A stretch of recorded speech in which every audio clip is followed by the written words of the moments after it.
నమస్తే, welcome to people TV news bulletin. ముందుగా headlines చూద్దాం. పేదలపై ముఖ్యమంత్రి రేవంత్ రెడ్డి ప్రతాపం చూపుతున్నారు కేంద్ర మంత్రి కిషన్ రెడ్డి.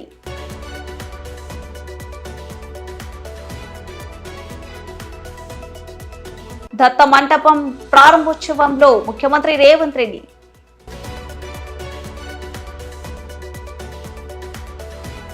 ప్రతి ఎకరాకు సాగునీరు అందిస్తాం మంత్రి మండపల్లి రాంప్రసాద్ రెడ్డి. తోటపల్లి కోటేశ్వర స్వామి ఆలయంలో జన సైనికుల ఆధ్వర్యంలో పూజలు. మల్రెడ్డిపల్లి ఆర్బీకే నందు పొలం పిలుస్తుంది కార్యక్రమం.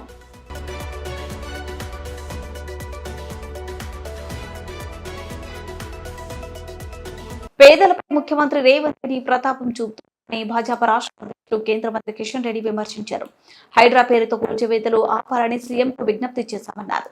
నాంపల్లిలోని భాజపా కార్యాలయంలో నిర్వహించిన మీడియా సమావేశంలో ఆయన మాట్లాడారు. గతంలో భారత ప్రభుత్వం మూసి సుందరీకరణ చేయాలని ఆలోచించింది. ప్రజల నుంచి వ్యతిరేకత రాగానే వెనక్కి తగ్గింది. డ్రైనేజ్ సమస్య పరిష్కరించకుండానే మూసి సుందరీకరణ చేయాలని చూస్తున్నారు. త్రాగునీరు, డ్రైనేజ్ కలిసి ప్రజలు రోగాల బారిన పడుతున్నారు. హైడ్రా పేరుతో పేదల ఇళ్లను కూల్చవద్దని ప్రభుత్వాన్ని కోరాం. విధ్వంసాన్ని ఆపాలని సీఎంకు లేఖ రాశాను. ప్రజల ఆవేదనను పరిగణనలోకి తీసుకోకుండా వ్యవహరించడం అన్యాయం కాదు అని కేంద్ర మంత్రి కిషన్ రెడ్డి అన్నారు. మంత్రి కొండ సురేఖ వ్యాఖ్యలపై మీడియా ప్రతినిధులు ప్రశ్నించగా కేంద్ర మంత్రి కిషన్ రెడ్డి స్పందించారు. ఆమె వ్యాఖ్యలను ఖండించారు. మహిళల కుటుంబాల గురించి మాట్లాడడం భారత కాంగ్రెస్ పార్టీలకు అలవాటైందని విమర్శించారు. ఎవరింట్లో ఏం జరుగుతుందో ఆ కుటుంబ వ్యవహారాలు రాజకీయాలకు ముడిపెట్టాల్సిన అవసరం లేదు. ఎవరి కుటుంబాలు ఏం మాట్లాడుకుంటున్నారో ఫోన్ ట్యాపింగ్ల ద్వారా వినాల్సిన హక్కు, అధికారం ఎవరు ఇవ్వలేదు ఈ దేశంలో.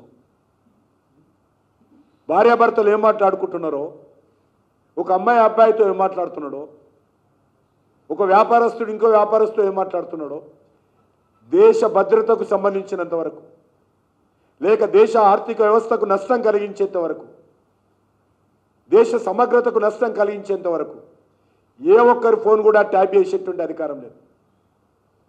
కానీ ఈరోజు ట్యాపింగ్ జరిగింది. ఈరోజు మనం చూస్తూ ఉన్నాం. ఈరోజు పత్రికల్లో చూస్తే నిజంగా మనం ఎంత దిగజారిపోతున్నాం ఈ రాజకీయాలు మనకు అర్థమవుతా ఉంది. కాబట్టి నేను ఒక రాష్ట్ర అధ్యక్షుడిగా, లేక ఒక సిటిజన్గా, ఒక పౌరుడిగా నేను తెలంగాణ మేధావులకు, విద్యావంతులకు కోరుతా ఉన్నాను.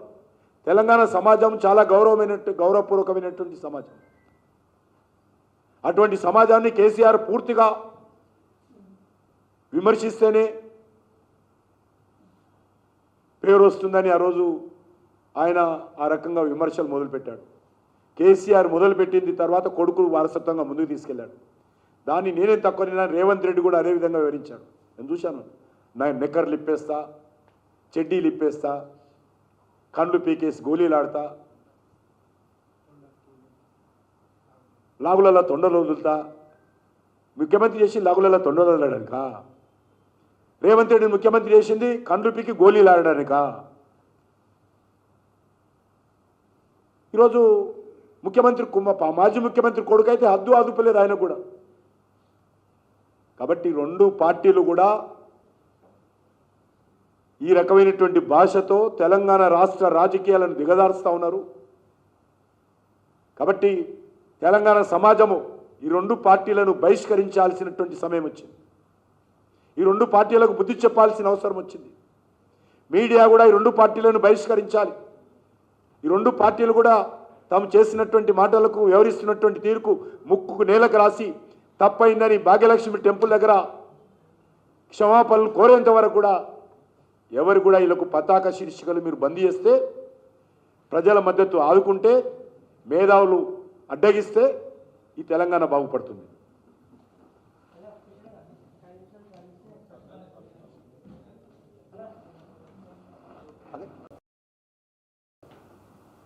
పేద ప్రజలకు, ఈ రాష్ట్రానికి మేలు చేసేటువంటి చర్యలు చేస్తారు.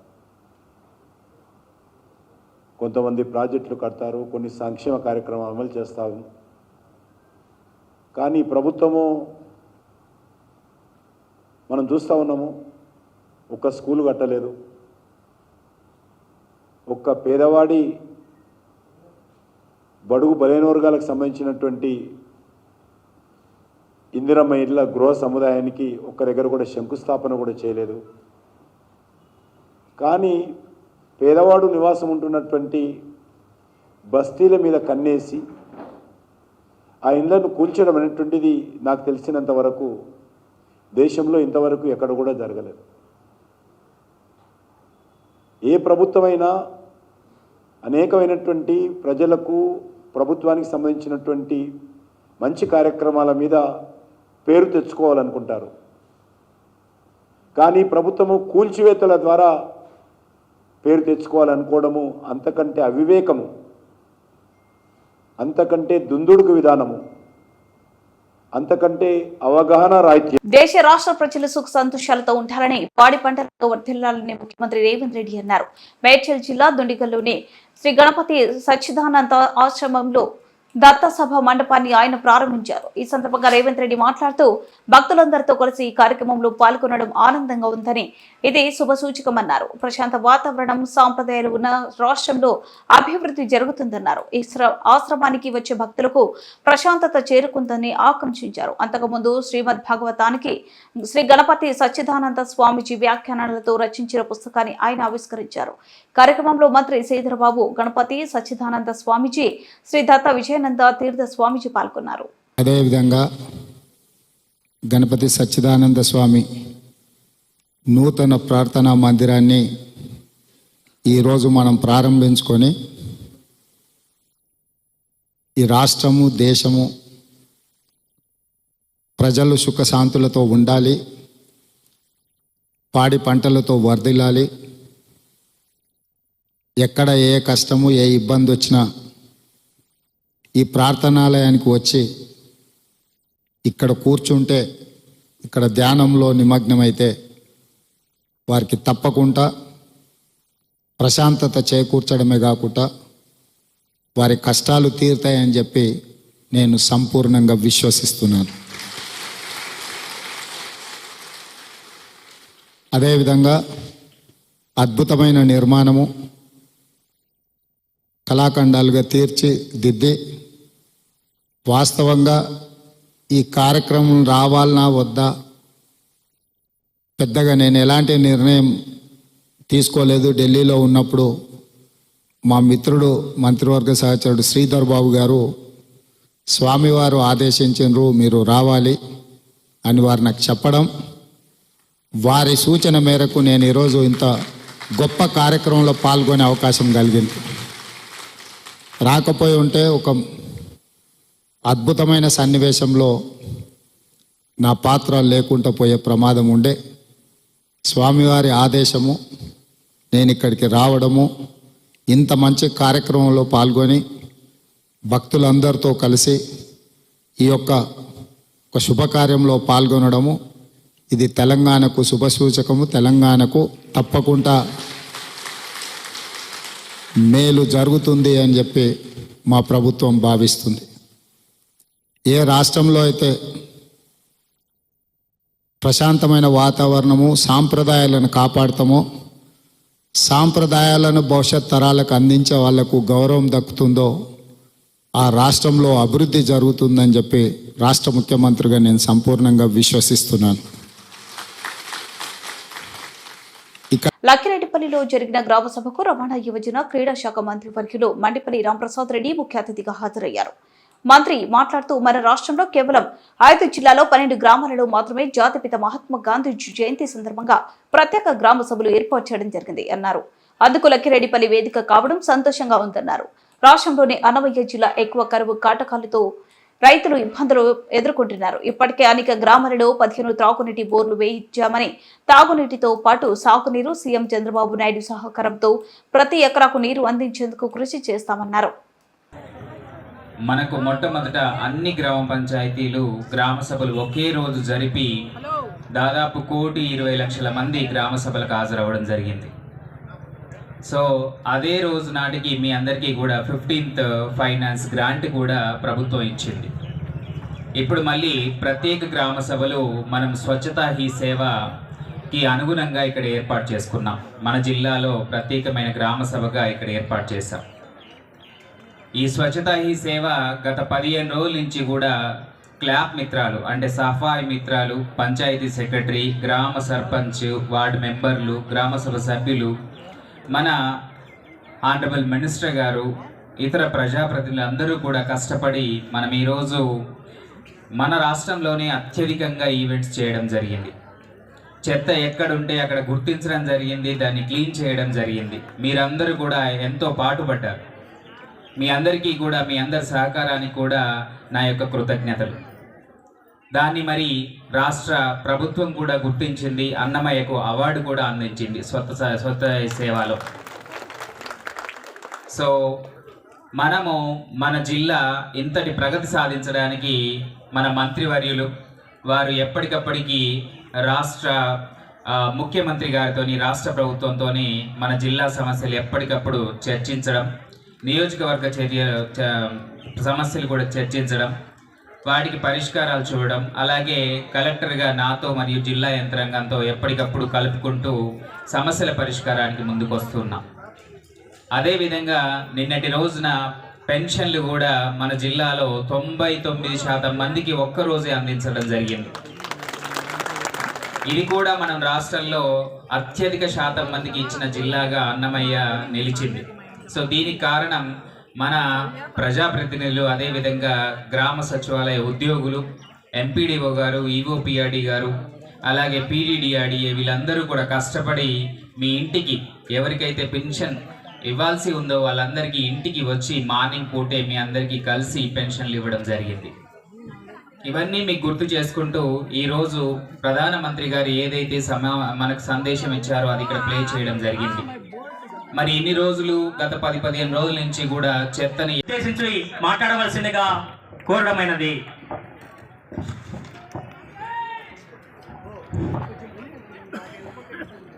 ఈరోజు లక్కిరెడ్డిపల్లి గ్రామంలో ఎప్పుడూ లేని విధంగా భారతదేశంలోనే కొన్ని గ్రామాల్లోనే ఈ కార్యక్రమాన్ని నిర్వర్తిస్తున్నాం. ముఖ్యంగా స్పెషల్ గ్రామ సభ అంటే మీ అందరికీ తెలుసు, గ్రామ సభ అంటే గ్రామంలో ఉన్న కార్యక్రమాలు ఏవైతే చేపట్టాలో సమిష్టిగా రాజకీయ నాయకులైతేనే అధికారులతో చర్చించి, ఇక్కడున్న సర్పంచ్ గారు అయితేనేం అలాగే ప్రజాప్రతినిధులతో సమావేశమై ఏ విధంగా మామూలుగా నిర్వర్తించుకున్నాము.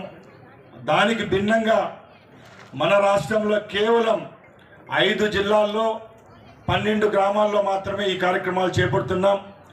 దానికి లక్కిరెడ్డిపల్లి గ్రామం ఎన్నిక కావడం చాలా సంతోషంగా ఉంది. అది కేవలం మీ వల్లే, అలాగే ఇక్కడ పనిచేసిన కార్మికులైతేనేం అధికారులైతేనేం వాళ్ళందరికీ దక్కిందని గౌరవంగా తెలియజేసుకుంటున్నా. ముఖ్యంగా ఈరోజు మీ అందరికీ తెలుసు, మన జాతిపిత మహాత్మా గాంధీ గారి పుట్టినరోజు. ఈ కార్యక్రమాన్ని అందరం మనం ఘనంగా ఈరోజు జరుపుకుంటున్నాం. ఈ కార్యక్రమంలో భాగంగానే ఈరోజు ఈ స్పెషల్ గ్రామ సభను కూడా లక్కిరెడ్డిపల్లిలో పెట్టుకోవడం జరిగింది. ఆ కార్యక్రమానికి విచ్చేసిన మన కలెక్టర్ గారికి, డిపిఓ గారికి, డిఎల్పిఓ గారికి, అలాగే గ్రామ సర్పంచ్ గారికి, అలాగే మా పార్టీ నాయకులకు, ముందరున్న పాత్రికేయులకు, అధికారులకు, అనధికారులకు ప్రతి ఒక్కరికి ధన్యవాదాలు తెలియజేసుకుంటూ ఈ కార్యక్రమాన్ని ప్రారంభిస్తున్నా. ముఖ్యంగా నిన్నే మన జిల్లాకు ఒక ఘనమైన కీర్తి దక్కింది. ఈ కార్యక్రమాలు ఏవైతే ఉన్నాయో స్వచ్ఛతా హీ సేవ కార్యక్రమాలని భారతదేశంలో మన ప్రధానమంత్రి గారు మోడీ గారి నాయకత్వంలో జరుపుకుంటున్నాం. అలాగే ఈ రాష్ట్రానికి వస్తే పెద్దలు ముఖ్యమంత్రి వర్యులు చంద్రబాబు నాయుడు గారి నాయకత్వంలో ఈ కార్యక్రమాలను గత 15 రోజుల నుంచి ఘనంగా నిర్వర్తించడం జరిగింది. ఈ కార్యక్రమాలను పురస్కరించుకొని మన జిల్లాకు అరుదైన గౌరవం దక్కడంతో అందరికీ చాలా సంతోషంగా ఉంది. ఈ కార్యక్రమాలను సక్సెస్ చేసిన ముఖ్యంగా మన జిల్లా కలెక్టర్ గారికి, అలాగే అధికారులకు, ఈ జిల్లాలో పనిచేస్తున్న ప్రతి ఒక్కరికి చేతులు జోడించి నమస్కారాలు తెలియజేసుకుంటున్నా. అలాగే ఈ కార్యక్రమంలో దీనికి నాయకత్వం వహించిన జిల్లా కలెక్టర్ గారికి నా చేతుల మీదుగా చిన్న సన్మానం తెలియదలుచుకున్నాను. మీ అందరి సమయం కూడా నా నమస్కారాలు. ఇంత గ్రాండ్గా సక్సెస్ చేసినందుకు థ్యాంక్స్ చెప్పుకుంటున్నా. సార్, రవాణా శాఖ మంత్రి గారికి, అలాగే జిల్లా కలెక్టర్ సార్ గారికి, ఈ సభ ద్వారా 2 విషయాలు మీతో పంచుకోవాలనుకుంటున్నాం సార్. ఈ విషయం ఏంటంటే సార్, మా మండలానికి తాగునీటి కొరత చాలా ఉంది సార్. ఇప్పటి వరకు మేము అడిగిన వెంటనే మంత్రి గారు చొరవ తీసుకొని 15 బోర్లు వేయడం జరిగింది సార్. ఏ ఊర్లో కూడా నీళ్ళు వచ్చే పరిస్థితి లేదు. ప్రతి ఊరికి బోర్ అవసరం ఉంది. మా విన్నపాన్ని మన్నించి ఒక 20 బోర్లు అత్యవసరంగా కావాల్సినవి ఉన్నాయి సార్. అదేవిధంగా ప్రతి ఊరికి నీళ్లు తోలుతున్నారు సార్. కానీ ఒక మనిషికి 15 లీటర్ల చొప్పునే తోలుతున్నారు. ఆ 15 లీటర్లు ఎంతవరకు సరిపోవడం లేదు సార్. దయచేసి ఈ 15 లీటర్లను పెంచి గ్రామాలకు అందించవలసిందే కోరుచున్నాం సార్. అలాగే మా మినిస్టర్ గారికి విన్నపం ఏంటంటే, అన్న ఈ రాయచోటి తాలూకాలో ఏ మండలానికి లేనన్ని గురుకులాలు మా మండలానికి ఇచ్చినారో దానికి మీకు కృతజ్ఞతలు తెలియజేసుకుంటున్నాను. అలాగే ఒక 15 తక్కువ ఉన్నాయన్న, లబ్ధిదారులు చాలా ముఖ్యంగా అవసరమైన వాళ్ళు ఉన్నారు. అదొకటి. ఈ సీజన్లో ఉలవలు రైతులకు ఉలవలు ఇచ్చినారన్న 450 క్వింటాలు ఇవ్వడం జరిగింది. పార్వతీపురం మాన్యం జిల్లా గరుబిల్లి మండలం తోటపల్లి వెంకటేశ్వర స్వామి ఆలయంలో కురుపాం నియోజకవర్గ జన సైనికుల ఆధ్వర్యంలో ప్రత్యేక పూజలు నిర్వహించారు. ఈ కార్యక్రమంలో పార్వతీపురం ఎమ్మెల్యే బోనెల విజయ్ చంద్ర మరియు జనసేన రాష్ట్ర ప్రచార కార్యదర్శి బాబు పాలూరి పాల్గొన్నారు. వారు మాట్లాడుతూ ఉప ముఖ్యమంత్రి పవన్ కళ్యాణ్ 11 రోజులు చేపట్టిన ప్రాయశ్చిత్త దీక్ష ముగింపు సందర్భంగా సంఘీభావం తెలుపుతూ కురుపాం నియోజకవర్గం జన సైనికులతో కలిసి ఉత్తరాంధ్ర చిన్న తిరుపతిగా పేరుగాంచిన ఈ తోటపల్లి దేవస్థానంలో ప్రత్యేక పూజలు నిర్వహించామని తెలిపారు. కార్యక్రమంలో కురుపాం నియోజకవర్గ జన సైనికులు, కూటమి నాయకులు, కార్యకర్తలు, వీర మహిళలు పాల్గొన్నారు. నమస్కారం. ముందుగా మీ అందరికీ గాంధీ జయంతి, అలాగే ఈరోజు స్వచ్ఛ భారత్ సాహితీ సేవల్లో కూడా అందరూ పాల్గొనడం జరిగింది. అయితే మన రాష్ట్రంలో ఒక అకృతమైన పాలన తర్వాత ఆ నీడలు ఇంకా పోవట్లేదు. మనందరికీ ఎంతో పవిత్రమైన దేవుడు, కలియుగ ప్రత్యక్ష దైవం శ్రీ వెంకటేశ్వర స్వామి లడ్డూని కూడా కల్తీ చేసి దాన్ని కూడా అంటే మన ఇందాలు కూడా చెప్పడం జరిగింది, కాదేదు దేనికి అనర్హం అవినీతులు అనడానికి సాక్షాత్తు శ్రీమన్నారాయణ లడ్డూని కూడా జంతు కొవ్వుని చేర్చి మనకున్న ఈ పవిత్రతని, మనకున్న సెంటిమెంట్ని కూడా తొంగలో తొక్కి చేయడం జరిగింది. అది అందరూ ప్రపంచం మొత్తం కూడా తెలిసిందే. దాన్ని కప్పిపుచ్చడానికి ఆయన టెంపుల్కి వస్తానన్నాడు, తర్వాత డిక్లరేషన్ ఇవ్వలేదు. అయితే ఆయన చెప్పిన మతం మానవత్వం అంట, ఆయన చెప్పిన మతం రౌడీయిజం, ఆయన చెప్పిన మతం ఒక గూండాయిజం, ఆయన చెప్పిన మతం ఏదైనా ఉంటే అవినీతి, ఆయన చెప్పిన మతం ఏదైనా ఉందినంటే రాష్ట్రాన్ని ఒక దౌర్భాగ్యమైన రాష్ట్రంగా తయారు చేశాడు. ఇలాంటి వ్యక్తి రాష్ట్రంతో పాటు దేవాలయాలు కూడా నాశనంకి ప్రధాన కారకుడిగా మేమైతే చెప్పాల్సిన అవసరం వస్తుంది. పవన్ కళ్యాణ్ గారు ఆయన ఇచ్చిన ఆదేశాల ప్రకారం ఈరోజు కురుపాం నియోజకవర్గంలో జన సైనికులతో పాటు చిన్న తిరుపతి అని మా ఉత్తరాంధ్రాల నుంచి అందరూ పిలిపించుకునే ఈ తోటపల్లి దేవాలయానికి రావడం, ఈరోజు యజ్ఞం కూడా చేయడం, అలాగే ప్రాయశ్చిత జపాలు కూడా చేయడం, 16,000 పైన గోవింద నామాలను జపిస్తూ పురవీధుల్లో కూడా మనందరం కూడా కీర్తనలు చేయడం, తిరిగి భగవంతునికి జరిగిన అప్రతిష్ఠ ఏదైతే ఉందో, అపపవిత్ర ఏదైతే ఉందో పోవాలని కోరుకుంటూ ప్రతి ఒక్కరు పాదయాత్రతో తిరుపతికి వెళ్ళడం. సత్యసాయి జిల్లా కదిరి నియోజకవర్గం తలకల్లు మండల పార్టీలోని మల్రెడ్డిపల్లి ఆర్బీకే నందు మండల కో కన్వీనర్ బ్రహ్మానందరెడ్డి ఆధ్వర్యంలో పొలం పిలుస్తుంది కార్యక్రమం నిర్వహించడం జరిగింది. ఈ సమావేశంలో మండల ఏఓ శ్రీహరి నాయక్ రైతులతో మాట్లాడుతూ రైతులు వేసిన పంటలను వెంటనే ఈ క్రాప్ పంటను నమోదు చేసుకోవాలని వివరించారు. అదేవిధంగా పంటలోకి వెళ్లి పంటలను చూడటం జరిగింది. పంటలకు ఏ రోగం పడుతా ఉందా, పంటలో ఏ రకమైన పురుగు ఉంది, దాన్ని ఎలా గుర్తించాలి, గుర్తించిన వెంటనే ఏ మందు కొట్టాలి అని వివరించడం జరిగింది. అదేవిధంగా చిరుధాన్యాలు సాగుతో రైతులు తక్కువ పెట్టుబడితో అధిక తక్కువబడి సాధించవచ్చన్నారు. ప్రభుత్వం అందిస్తున్న రాయితో ఎవరు విత్తనాలు సద్వినియోగం చేసుకోవాలన్నారు. అదేవిధంగా జన జాగృతి సంస్థ వారు మల్రెడ్డి పల్లి పంచాయతీలో బీడి భూములు సాగులోకి తీసుకురావాలనే ఉద్దేశంతో కొర్రల సాముల సద్దలు వేయించడం జరిగింది. అదేవిధంగా ఇప్పుడు ఉలవలు కూడా వేస్తున్నారు అని రైతులకు వివరించడం జరిగింది. ఈ సంవత్సరం అంతా గడిచిపోతుందా, నెక్స్ట్ ఇయర్ గవర్నమెంట్ వాళ్ళు ఏదో ప్రకటిస్తారు. పురుగుల మందులు వాడుకోకుండా మీరు ఏం చేయాలంటే తెగులు రాకోకుండా చుట్టూ మేరసాలు వేసుకోవాలి. మనం ఏదైతే ప్రధాన పంట వేస్తామో దాని చుట్టూ మేరసాలు వేసుకుంటే జొన్నలు కానీ, సద్దలు కానీ, మొక్కజొన్నలు కానీ మీరు వేసిన పంటకు తెగులు రావు. మీరు ముందే ఇప్పుడు వాతావరణ పరిస్థితి కనబడతా ఉంటుంది, టీవీలో చెప్తున్నారు, న్యూస్ వస్తున్నాయి. దాన్ని బట్టి ముందుగానే మీరు ఒక 4-5 రోజుల ముందే మీరు తెగులు మందు స్ప్రే చేసుకోవచ్చు. ఏది షాప్ కానీ, లేకపోతే కార్బనిజం కానీ, మ్యాంకోజెబ్ కానీ, లేకపోతే సిఓసి కానీ, సింపుల్గా సిఓసి 3 గ్రాములు 1 లీటర్ కలుపుకొని స్ప్రే చేసుకునే కూడా ఈ మగ్గులు వచ్చినా కూడా, లేకపోతే కనుక పైనుంచి వర్షం వచ్చినా తేమున్నా తెగుళ్ళు రాకుండా ఉంటాయి. ఒక 2 రోజుల ముందే స్ప్రే చేసుకుంటే మనం ఏం చేస్తాము, వర్షం పడిన తర్వాత తేమ ఎక్కువ అయిన తర్వాత మచ్చ కనబడితేనే మనము దానికి మందు కొడతాము. అట్లా కాకుండా వాతావరణ పరిస్థితులు అప్పుడే తెలుస్తాయి. టీవీలో 2 రోజుల ముందే వాతావరణం వాయుగుండం వస్తుంది, వర్షం వచ్చే సూచనలు ఉన్నాయి, భారీ వర్షాల నుంచి అది భారీ మచ్చరాదు. అప్పుడు మనకు క్వాలిటీ అయిన వస్తువు మనకు వస్తుంది. అప్పుడు మంచి రేటును అమ్ముకోవచ్చు.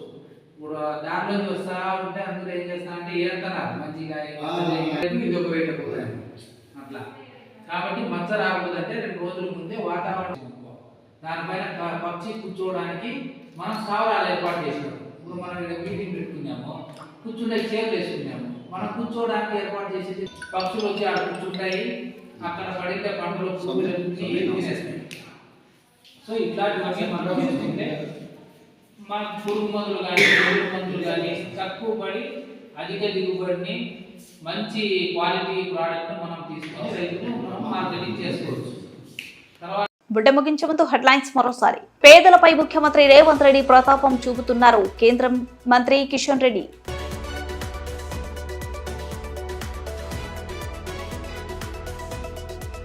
దత్త మంటపం ప్రారంభోత్సవంలో ముఖ్యమంత్రి రేవంత్ రెడ్డి.